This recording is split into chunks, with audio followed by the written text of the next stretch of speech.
আসসালামু আলাইকুম রহমতুল্লাহি ওয়া বারাকাতুহু।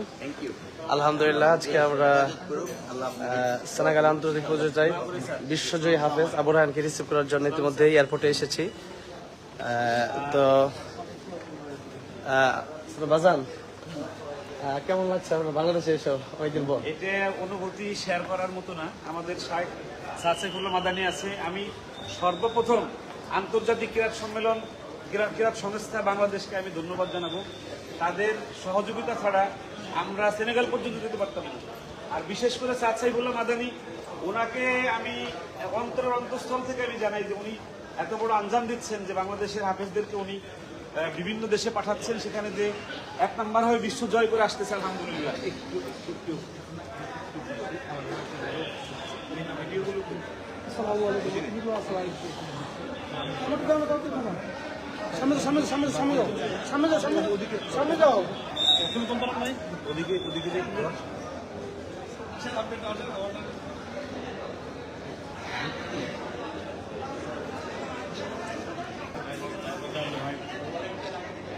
ছবি গোলা, ঠিক আছে।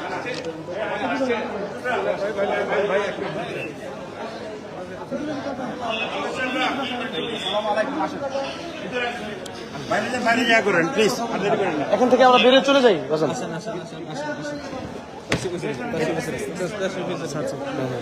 বাস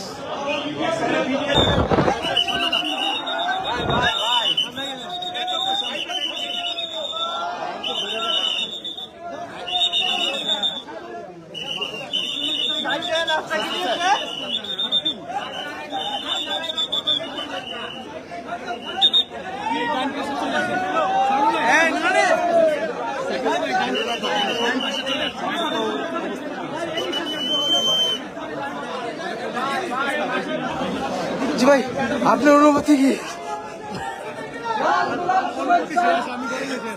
আমাদের জাফর ওস্তাদ অনেক কষ্ট করছেন।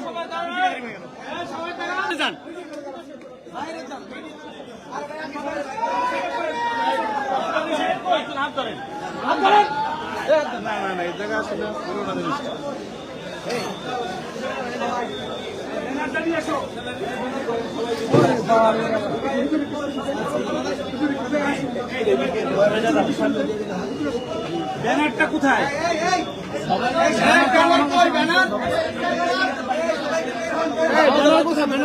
আপনারা সবাই একটু বাহিরে যান। সময়টা থাকবে, আপনার বাইরে যান। আমরা একটু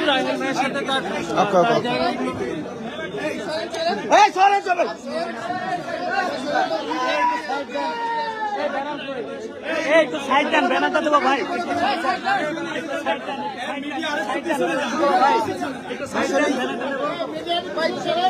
একটু সাইড দেন ভাই, ব্যানারটা লাইভ যাচ্ছে তো।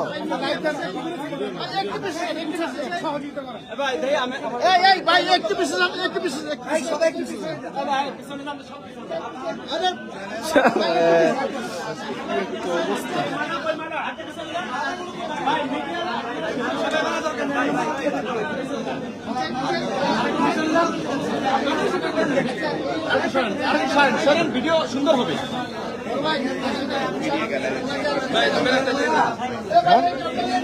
আলহামদুলিল্লাহ, দর্শক, আসলে দেখা গেল যে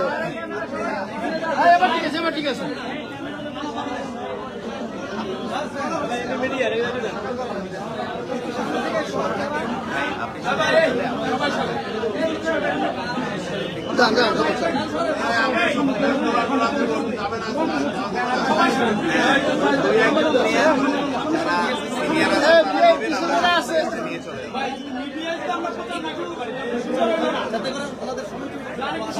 একটু সামনে থেকে ক্যামেরা ধরতে হবে, ক্যামেরাতে আসবে সামনে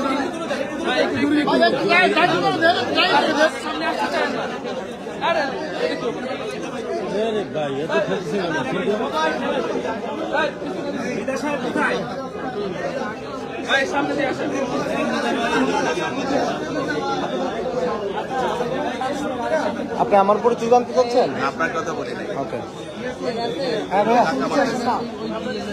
ক্যামেরা ক্যামেরা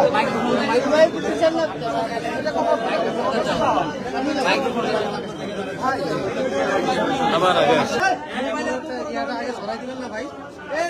মোবাইলটা পিছান পিছান মোবাইলটা পিছান একটু পিছে আসলে সবাই সুন্দরভাবে নিতে পারে ভাই পিছিয়ে তো ভাই ভাই আপনার হাতটা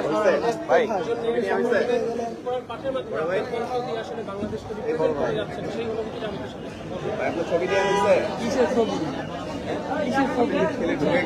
ঢুকবো না, আপনি কি এনে বসে থাকবেন? আপনি দাঁড়ান না, কথা বল।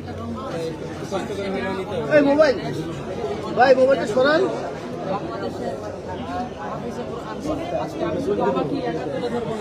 আমি সবার উদ্দেশ্যে বলবো যে ইদানিং এমনকি অনেক সময় ধরে বাংলাদেশের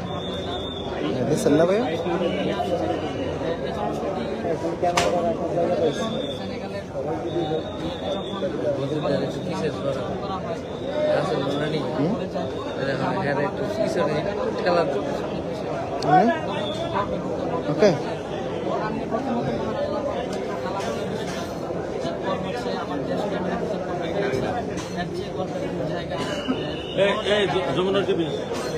আপনার মতো আসলে আরো যারা সামনের দিকে এগিয়ে যাবে, যারা আসলে বাংলাদেশকে এভাবে রিপ্রেজেন্ট করতে পারবেন, আরো যারা তাদের জন্য আসলে কি বলবেন?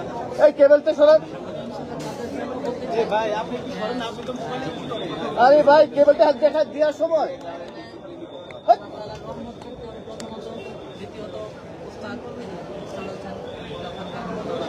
মাইক্রোফোন একটা চালু রাখছো? না আরেকটা গায়ে মূলের হাত, হ্যাঁ, গায়ে মূলের হাত আর এটা তো সাউন্ড ওটা না পাক যে আমার হাতে যেটা এটা পাচ্ছে।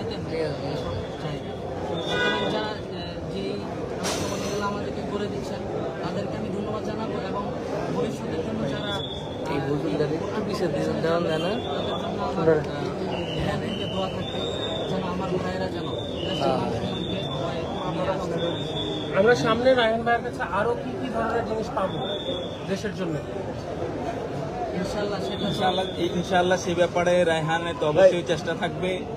রায়হানের ইতিহাস ছোটবেলা থেকেই বিশ্ব কোরআন কম্পিটিশনে রায়হানের অর্জন অনেক, বিশেষ করে ইতিপূর্বে 2018 সনে কাতার ভিত্তিক টেলিভিশন শো তিজানুর তথা জিমটি টেলিভিশনের রিয়েলিটি শোতে সারা ওয়ার্ল্ডের সাথে রায়হান প্রথম স্থান অর্জন করে এবং এই অর্জন অব্যাহত থাকবে ইনশাআল্লাহ। আর এই জন্য আমি বিশেষভাবে ধন্যবাদ জানাতে চাই রায়হানের প্রতিষ্ঠান মুফতি আব্দুল কাইয়ুম মোল্লা পরিচালিত রায়হানকে এবং আব্দুল কাইয়ুম মোল্লাকে। বরাবরের মতোই আমরা সবসময় এই জায়গাটায় চেষ্টা করি যে বাংলাদেশ থেকে যেন যোগ্য প্রতিযোগী, যোগ্য প্রতিনিধি প্রেরণ করা যায় এবং এই ধারাবাহিকতা সবসময় অব্যাহত ছিল। বাংলাদেশ মানেই বিশ্ব দরবারে বাংলাদেশের মুখ উজ্জ্বল করবে এবং সেই ধারাবাহিকতা রক্ষা করেছে আমাদের আবু রায়হান। ইনশাআল্লাহ আগামী দিনে ওই ধারাবাহিকতা আমি বাংলাদেশ সরকারকে আহ্বান জানাতে চাই এদেরকে রাষ্ট্রীয়ভাবে মূল্যায়ন করা হোক এবং আমি আশা করছি খুব শীঘ্রই রাষ্ট্রপক্ষ থেকে তাদেরকে মূল্যায়ন করা হবে। ইতিমধ্যে আমার সাথে আমাদের মাননীয় ধর্মমন্ত্রী মহোদয়, স্বরাষ্ট্রমন্ত্রী মহোদয় এবং মুক্তিমন্ত্রী মহোদয়ের সাথে কথা হয়েছে। ওনারা খুব শীঘ্রই উদ্যোগ গ্রহণ করবে বলে আশাবাদ ব্যক্ত করেছেন। আমি আশা করি শীঘ্রই আমরা এর ফলাফল দেখতে পাবো। আমরা জানি যে আসলে রায়হান ভাই খুবই কষ্ট করে আপনি জার্নি করে এসেছেন, তারপরও সেই মধুর কণ্ঠ যদি আমাদেরকে একটু শোনাতেন।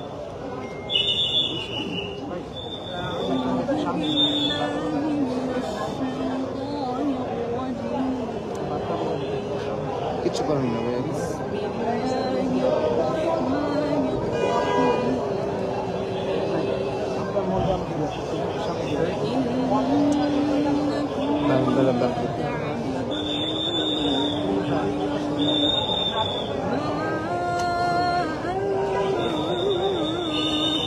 প্লাস প্লাস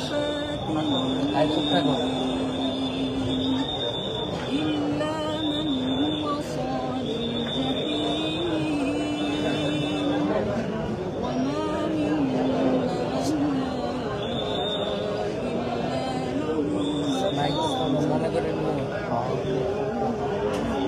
সাউন্ড যাচ্ছে।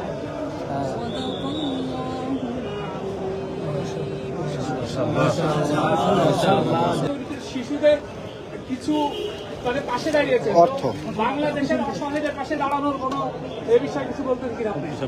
এ বিষয়ে আমি বলি, আমি তো রায়হানের উস্তাদ মুফতি আব্দুল কাইয়ুম মোল্লা আর রায়হান ইন্টারন্যাশনাল মাদ্রাসা বাংলাদেশের যত এতিমরা আছে, আমার প্রতিষ্ঠানে 160 জন এতিমকে আমি সম্পূর্ণ ফ্রিতে, আমি কোনো ফান্ড কালেকশন না করে শুধুমাত্র আল্লাহর খুশির জন্য আমার নিজের টাকা দিয়ে, রায়হানের টাকা দিয়ে আমরা তাদেরকে লালন পালন করছি।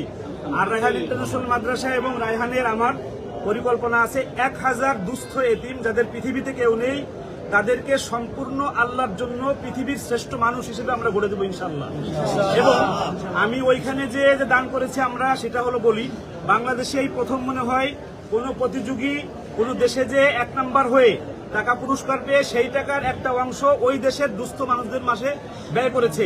আমি যখন ওইখানে গেছি, সেনেগালের মানুষ আপনারা জানেন একটু গরিব বেশি, তো ওইখানে যাওয়ার পরে ওদের কষ্ট দেখে আমি রায়হানকে বলছি নেমেই, আমি প্রথম দিনই বলছি, রায়হান যদি আল্লাহ রাব্বুল আলামিন আমাদেরকে এখানে বিজয় দান করে, কোরআনের 1 নাম্বার বানায়, লাল সবুজের পতাকা ওড়ে, তাহলে পুরস্কারের টাকা ইনশাল্লাহ এখানে গরিবদের মাঝে আমরা ব্যয় করব।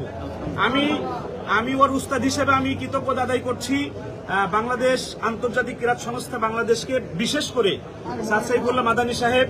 উনি সারা বিশ্বের সকল মাসাবাকা যেখানে হয়, সকল বিশ্বের বড় বড় বিচারকদের সঙ্গে এবং দেশের সকল সংস্থার সঙ্গে ওনার ওঠা বসা ভালো আছে। এজন্য আমাদের দেশের প্রতিযোগীরা এখন সব দেশে যেতে পারে। ইসলামিক ফাউন্ডেশনের মাধ্যমে মোট 8-10টা দেশে যায়, 7টা দেশে যায়, বাকি অন্যান্য দেশে আমাদের ওনার মাধ্যমে যাচ্ছে আলহামদুলিল্লাহ। আমি গোপালগঞ্জের সন্তান, আমি মাননীয় প্রধানমন্ত্রী শেখ হাসিনার কাছে আমি গোপালগঞ্জের সন্তান হিসেবে আমি দাবি করব যে এই বিশ্বজয়ী সন্তানরা যেন ওনার কাছে একটু যে সাক্ষাতের সুযোগ পায়। প্রিন্সিপাল আমাদের মাহমুদ সাহেব আসছেন, সাইফুল ইসলাম পারভেজ সাহেব আসছেন, আমাদের মাওলানা ইলিয়াস ইসলাম সাহেব আসছেন, সাইফুল ইসলাম সাহেব আসছেন, অনেক আলজেরা কিডস সেভেনের সম্মানিত পরিচালক জাফর ওস্তাদ, অনেক বড় মানুষ এসেছেন। আমি সবাইকে অনেক কৃতজ্ঞতা জানাচ্ছি এবং প্রত্যেকটা কোরআনের বিজয়কে এরকমভাবে উৎসাহ উদ্দীপনা দেওয়ার জন্য আমি সবাইকে আহ্বান রাখছি। আশা করছি আগামী দিনেও ইনশাআল্লাহ আপনাদের সাথে নতুন কোনো বিজয় নিয়ে দেখা হবে। সেই পর্যন্ত সবাই ভালো থাকবেন, সুস্থ থাকবেন। জাযাকুমুল্লাহু খাইরান।